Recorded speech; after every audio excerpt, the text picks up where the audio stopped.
Հանուն ժողովրդավար պետականության կուսակցության նախագահ Արսեն Սարգսյանը Արմլուր ահազանգում է այն մասին, որ 3 հուլիսի 2-ին կառավարության դիմաց խաղաղ ակցիա իրականացնելուց հետո ակցիայի մասնակիցներից ոմանք հրավիրվել են ոստիկանություն եւ հարցաքննվել։ Ցանկանում եմ տեղեկացնել թե որպես հասարակական կազմակերպության նախագահ, թե որպես հանուն ժողովրդավար պետականության կուսակցության նախագահ, ոչ թե հետընտրական փուլում մենք սկսել, այլ փետրվարի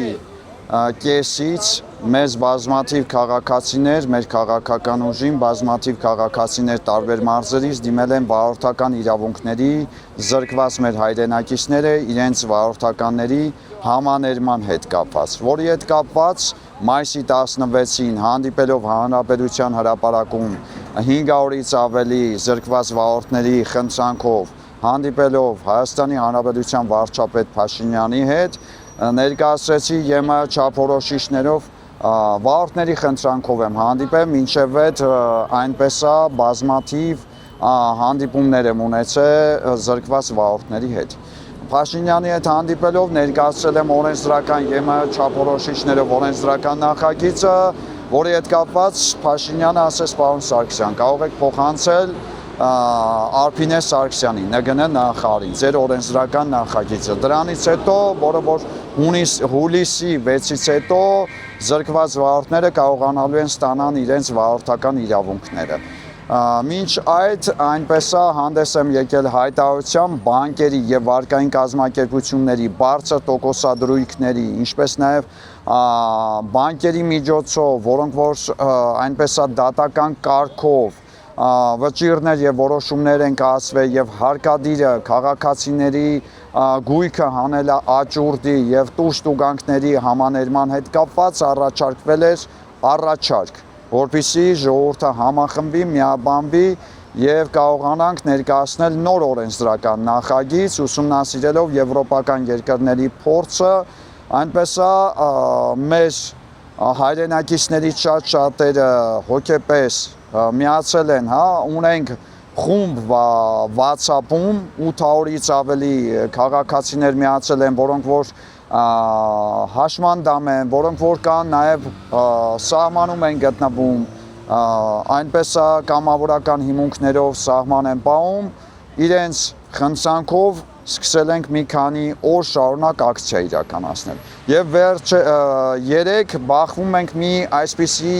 տհաճ,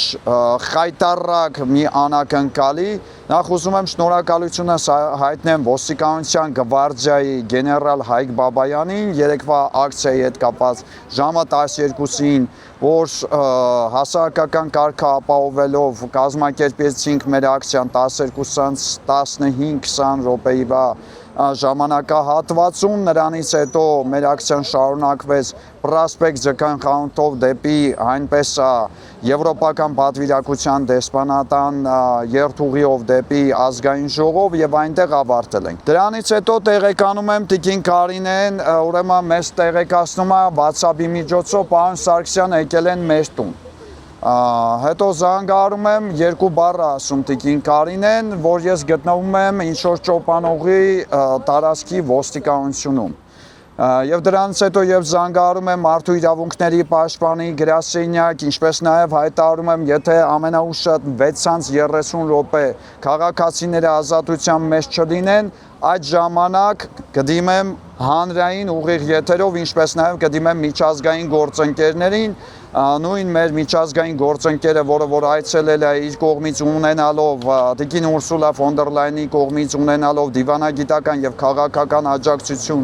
եւ արդեն 2 տարուց ավել է Եվրախորհրդանի падգամավորների հետ ունենալով քաղաքական եւ դիվանագիտական աջակցություն, պատրաստում է բողոքի նոտա ուղարկել ՆԳՆ նախարար Արփինե Սարգսյանի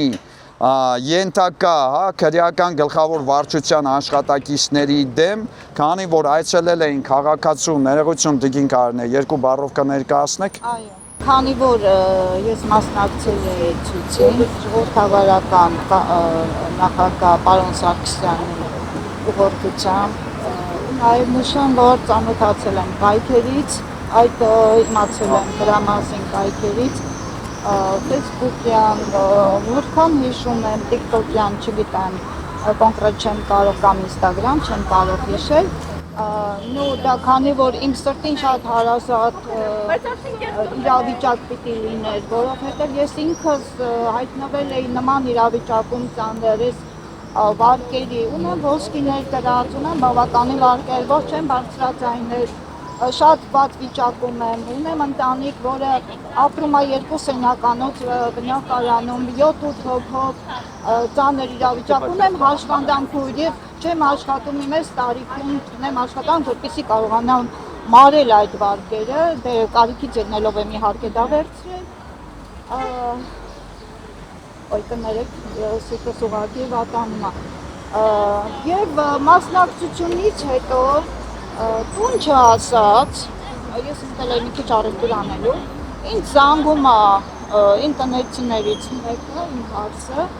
ասում է, որ ինձ հարցնում է 2 ոստիկան։ Ես աղջահար եմ լինում, ստրեսի եմ նաև ենթարկվում։ Ներողություն Տիկին Կարեն, ամենահետաքրքիրն նա էր, հարգելի լրագրող, որ ոստիկանության գվարդիայի մի խումբ տղաներ պատշաճ կերպով, հարգալից ձևով մեզ ուղեկցում էին, որևիցե խնդիր չկար, երբ ասում ենք ազգային ժողովի շենքի դիմաց, դարպասների մոտ, երբ հայտարարում ենք մեր ակցիայի բուն տեքստի, բուն իմաստը, նրանից հետո քաղաքացիներին ասում եմ այսօրվա մեր ինքնաբուխ խաղաղ ակցիան, ժողովրդավար ակցիան, սահմանադրական սույն կետերով 44 հոդվածի սույն կետի համաձայն ինքնաբուխ ակցիան, որը որ հավաքվել եք սիրելի քաղաքացիներ, այնպես է այստեղ ավարտում ենք հաջորդիվ ակցիայի մասին կտեղեկացնենք ձեզ Տիկին Կարինեից, ինչպես նաև Ռուզաննայից, որը որ հարգելի պատճառով առողջական խնդիր ուներ, այսօր այստեղ չի, տեղեկանում եմ, որ նրանց իհարկե Ռուզաննան ինձ նամակով գրում ասում է շատ արագ պարոն Սարգսյան, քրեական գլխավոր վարչություն են տարել ճոպանուղու մոտ ու նամակները արագ հեռացնում է, որպեսզի չտեսնեն, նաև նրանից տեղեկանում եմ շատ տհաճ վերաբերմունք հարգելի Խաչատրյան, որպես ինքս նախկին այնպես է Գագո Ավետիսյանի, անմահացած, ուզում եմ հասկանալ նախկին 6-րդ գլխավոր վարչության աշխատակից, որպես նախկին ոստիկանության աշխատակից, այս ամենը ինչ է, եթե ոչ խայտառակություն, եթե քաղաքացիները ինքնաբուխ ակցիա են իրականացնում եւ հասարակական կարգը ապահովում են նույն ձեր ոստիկանության աշխատակիցները ոստիկանության գվարդիայի։ Դուք փորձում եք քաղաքացիների վրա ճնշում գործադրել, չգիտեմ, փորձում եք այսպես ասած ինչ որ կանչել, հրավիրել, հարցեր տալ։ Չեք կպատկերացնում որպես Եվրոպամետ քաղաքական ուժի ղեկավար միջազգային բոլոր գործընկերներին ձեր նախարար Արփինե Սարգսյանի դեմ բողոքի նոտա կհղեմ եւ կպահանջեմ բոլորիդ հեռացնել աշխատանքից։ Սա ինչ է, եթե ոչ խայտառակություն։ Ու ամենակարևորը Ռուզաննան ինձ տեղեկացնում է, ներողություն կարող եմ նաև զանգի միջոցով խոսենք լսեք, ինչ որ հարցեր են տվել, կարող է գումար են բաժանում, կարող է ձեզ ստիպել։ Գնացել եմ մանկատան, ուրեմն սան, Զատիկ մանկատան սան Արտուրի բնակարան, որը որ Մասիսի շրջանում Վարչով է ապրում, գնացել են նաև տարեց այնտեղ պապիկ կար, որին որ դուք անցած անգամ խոսեցրել եք, նաև այդ պապիկի տուն են այցելում եւ հրավիրում են, տանում են նույն քրեական գլխավոր ոստիկանության վարչություն եւ նաև Ռուզաննայի։ Նախ իմ կրթությունը թույլ չտվեց, որ ես մի քիչ կոպիտ ձևով վերաբերվեմ, նույնիսկ չեմ էլ հարցրել անուն ազգանունները, ես հարցրի ինձ ուր եք տանում, ասեցին կգաք այնտեղ կիմանաք ուր ենք տանում, ասի դուք ինձ ասեք իմ ընտանիքը անհանգիստ վիճակում է, ես ինչի համար եմ գալիս, ուր եմ գալիս, դուք կգաք տեղում այդ բոլոր հարցերը կիմանաք, հարցերի պատասխանը։ Մտնում ենք ու ինձ առաջի հարցը, որ դուք ցույցին մասնակցել եք, ասի այո, ցույցին մասնակցել եմ, բա քանի անգամ, ասի մի 2 անգամ մասնակցել եմ։ Բա որտեղից եք ծանոթ, ինչ գիտեիք, որտեղից գիտեիք, որտեղ եք աշխատում, դուք ընդ որում իմ հարցին հարցեր են տալ ինքը որտեղ է աշխատում, ու ինձ ճանապարհին անդադ հարցնում են, որտեղ եք աշխատում, ասում եմ չեմ աշխատում, հիմա այն տարիքս չի, որ ես կարողանամ ինչ-որ պետական ձեռնարկություններում աշխատեմ, Ինչ գործ պատահում է, ինչից գումար է դուրս գալիս, աշխատում եմ, այսինքն մարդիկ ինչ ճանաչում են, դիմում են ցանկացած հարցերով, ժամանակին ունեցել եմ աշխատել եմ անշարժ գույքի տնօրեն, հիմա չեմ աշխատում, դադարեցում եմ արել, ծանոթներս եթե դիմում են, եթե կարողանում եմ, լինում եմ օգտակար, նաև դիմում են ուրիշ հարցերով, ասենք, մեկին սրսկում, մեկին ասենք, ինչ որ հիվանդի օգնություն, կարողանում եմ, ես իմ օգնությունը ցույց եմ տալիս, մի փոքր գումար եմ աշխատում, ասում եմ, բա ոնց եք ապրում, ասի դե այդ ձևով ես ապրում եմ։ Դա է իմ աշխատանքը, իմ ապրուստը։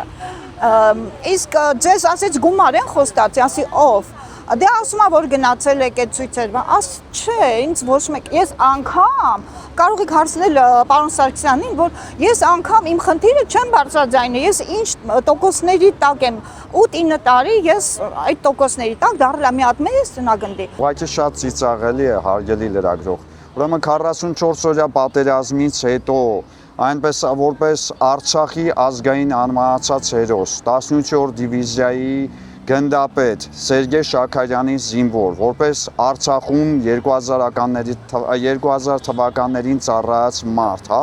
2020 թվականին կոպեկներով վաճառելով իմ մեքենան գտնվելով, ոտքով, ինչպես նաև կուսակցությունը գրասենյակ չունենալով ծիծաղելի է ուղղակի Արփինե Սարգսյան։ Այս ձեր աշխատակիցների ուղղակի ամոթալի ու ծիծաղելի է, որ չգիտեմ, այն որ ասում է օլիգարխիկներին թողած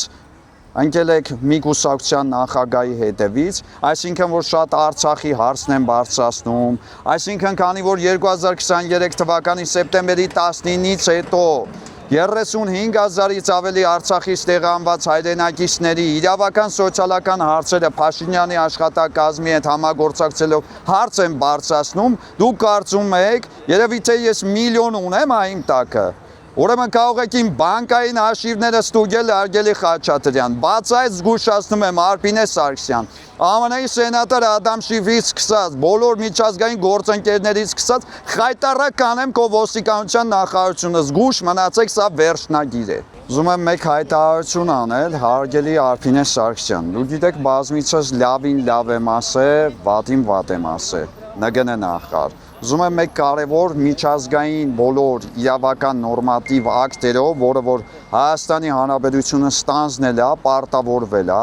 ուզում եմ կարևոր հայտարարություն անեմ, որ հետևություն անեք, որպես միջազգային իրավունքը շատ լավ տիրապետելով, չկասկածեք, որ այս ամենը կթողնեմ անցնի գնա։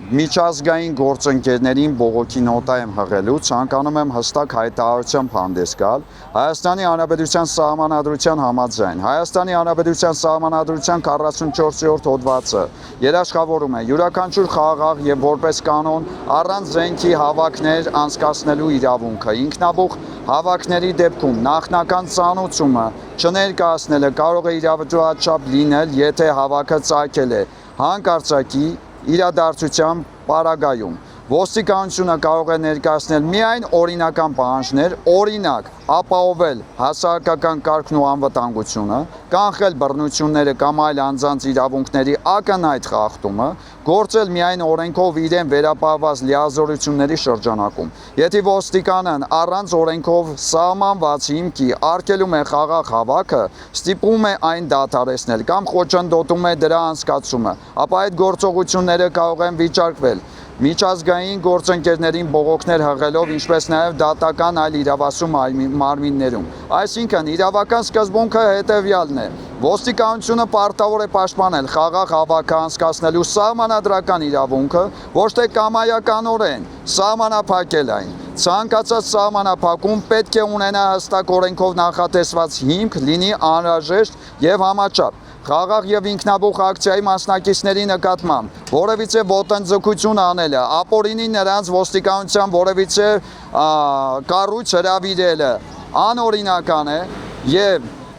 նման միջամտությունը մասնավորապես United Nations քաղաքացիական եւ քաղաքական իրավունքների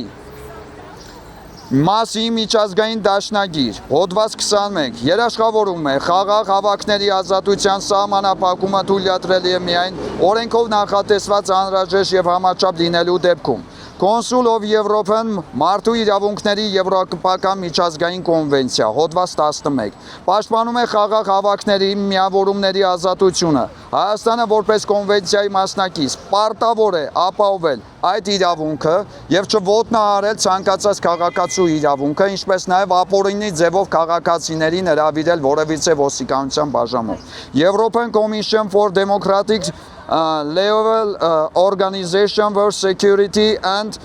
Cooperation in Europe խաղաղ հավաքներ ունեցողները նշում են, որ ինքնաբուխ հավաքները նույնպես պաշտպանվում են միջազգային բոլոր կոնվենցիաներով, որը որ Հայաստանի Հանրապետությունը պարտավորություն է ստանձնել։ Եվ դրանց բացակայող նախնական ծանուցումը ինքնին չի կարող օրինական հիմք լինել հավաքը ցրելու կամ նրանցից որևիցե մեկին ապօրինի, որևիցե ոստիկանության ստորաբաժանում հրավիրելու։